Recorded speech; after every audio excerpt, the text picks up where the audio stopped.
हमारे धरोहर है और उन्हीं के हिंदी में कहते हैं पदचिन्ह, फुटप्रिंट पर चल कर के इंसान सिर्फ दुनिया में नहीं बल्कि आखिरत में भी कामयाब। मेरे लिए ये बहुत अच्छी बात है कि बचपन से मुझे उलमाओं की सोहबत मिली। मेरे भाई तो हैं ही, तमाम दोस्त अहबाब जो है हमारे उनका कराम है। बातें बहुत सारी हो चुकी, एक दो बातें मुझे लग रहा है कि मुझे रखनी चाहिए। ये जो जमीन है चंदू जिम्मा की, तो यहाँ से मेरा खास एक मामला है। तो मामला ये है कि आपने मेरे तारुफ में कहा था कि मैंने अंग्रेजी से मास्टर डिग्री किया है, BA किया, फिर मैं टीचर और फिर प्रिंसिपल के चार्ज में।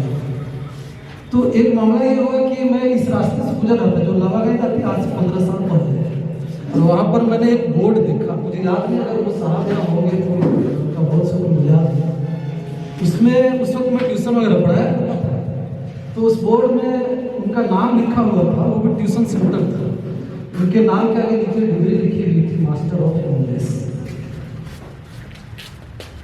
जिमा नीचे जरूर जाती है, वो ट्यूशन सेंटर था मुझे याद है, और उन्होंने अपने नाम के नीचे लिखा था मास्टर ऑफ इंग्लिश। इंग्लिश किया, चूँकि मैं भी ट्यूशन वगैरह पढ़ा रहा था, लेकिन मेरी पढ़ाई मुकम्मल नहीं थी। मेरे दिमाग में ये बात आई कि यार जो मैथमेटिक्स से ऑनर्स करते हैं या PG करते हैं, उनका भी मैंने नहीं देखा कि अपने नाम का ये डिग्री लिखा हो। ये इंग्लिश वाला कोई खास बात है, और इसीलिए फिर मैंने तय किया कि मुझे भी जो है मास्टर ऑफ इंग्लिश करना है, ताकि मेरा नाम के नीचे जो है मास्टर ऑफ इंग्लिश। तो इसलिए ये धरती जो है, ये जो जिम्मा की जो धरती है, जो जमीन है, ये मेरे लिए जो है ये बहुत मोहब्बत बनी है, और मैं बड़ी कदर। असल जो ये टाइम है मैट्रिक के बाद, अक्सर जो गलतियां होती हैं वो होता है सब्जेक्ट के चुनाव में आके।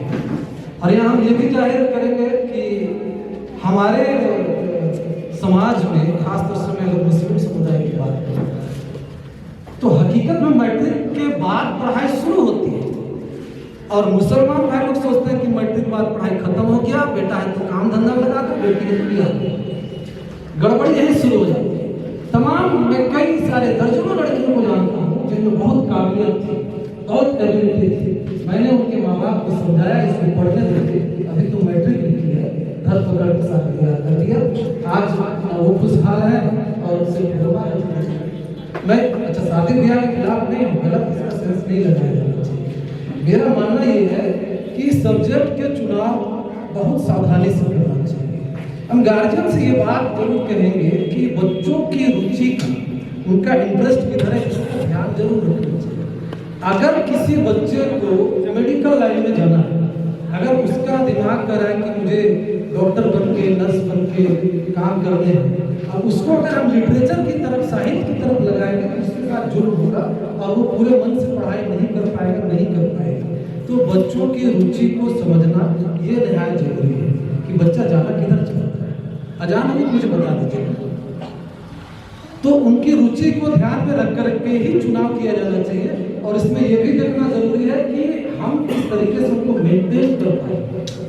एक भारी चूक ये हुई, मैं थोड़ी सी ये बात बताऊँ, आपको जानकर ताज्जुब लगेगा, मेरे भाई बेटे हैं और जानने वाले सब हैं, मेरी पढ़ाई बीच में 13 साल छूटी। कितना? 13 साल पढ़ाई छूटने के बाद हम अपने सपनों को साकार कर सके।